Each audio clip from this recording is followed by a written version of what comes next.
was a daughter to be proud of.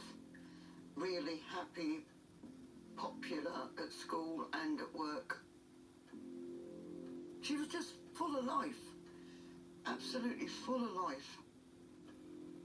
Every day I just can't get my head round why that happened. I couldn't help her. Every night I dream of Hales.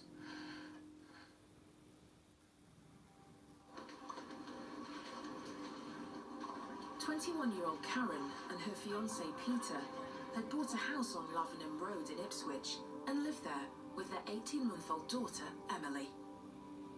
Karen, where are my socks? They're in the second drawer. When she wasn't working, Karen spent as much time as she could with her daughter.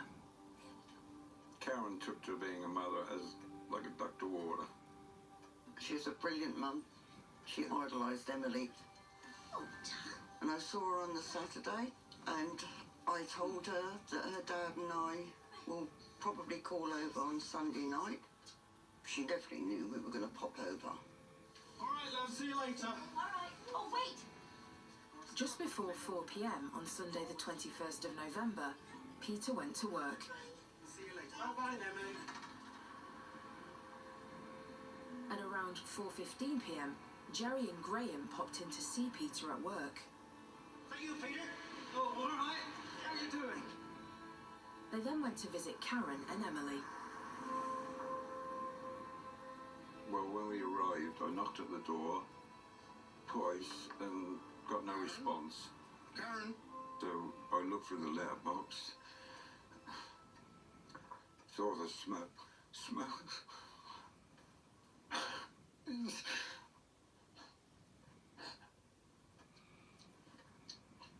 And then I tried the door and it was unlocked to my amazement because it always kept it locked.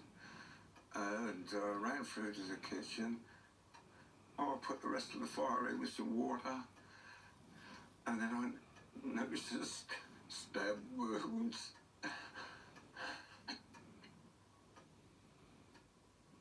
And realised she'd been murdered. Emily was near her body. First thing he done was picked Emily up and gave her to me. She was really crying. I can remember shaking from head to foot. And all of a sudden, I thought, some evil somebody has been in and murdered her.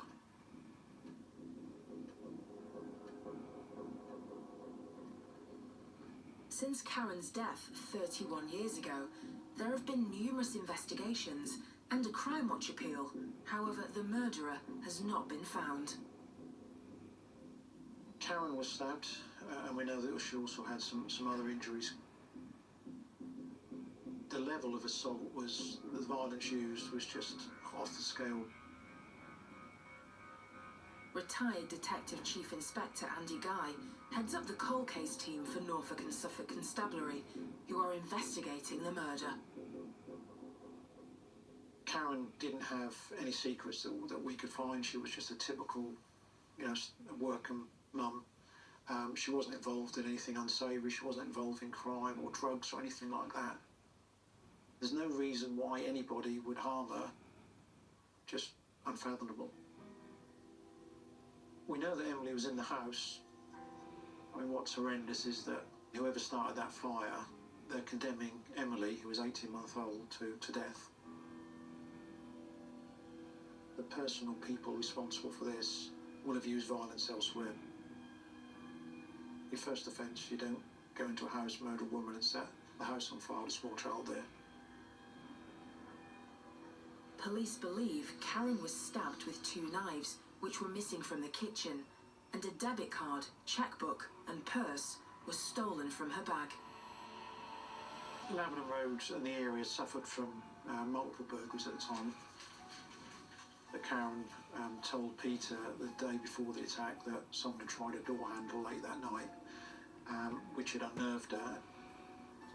There were several witnesses who saw a man in a blue parka. However, further inquiries ruled that potential suspect out. There were lots of people about when the attack happened.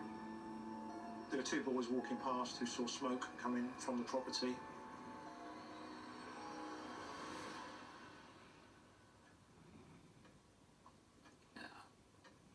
Every night I dream of Ellis.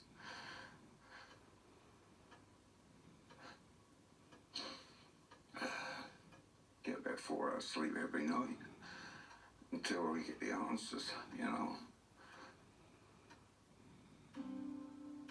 There is now a new hope that the person responsible will be found. DNA was in its infancy in 1993.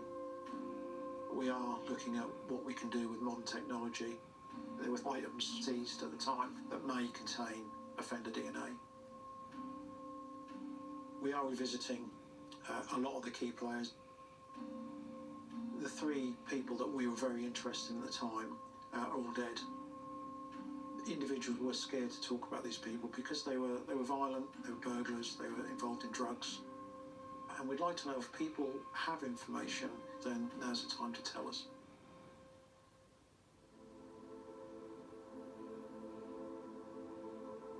Nothing will ever bring Karen back, but to get closure, I think, would bring peace to them. We often sort of wonder, you know, what she'd be like today, you know, 30 years on. We'll never know.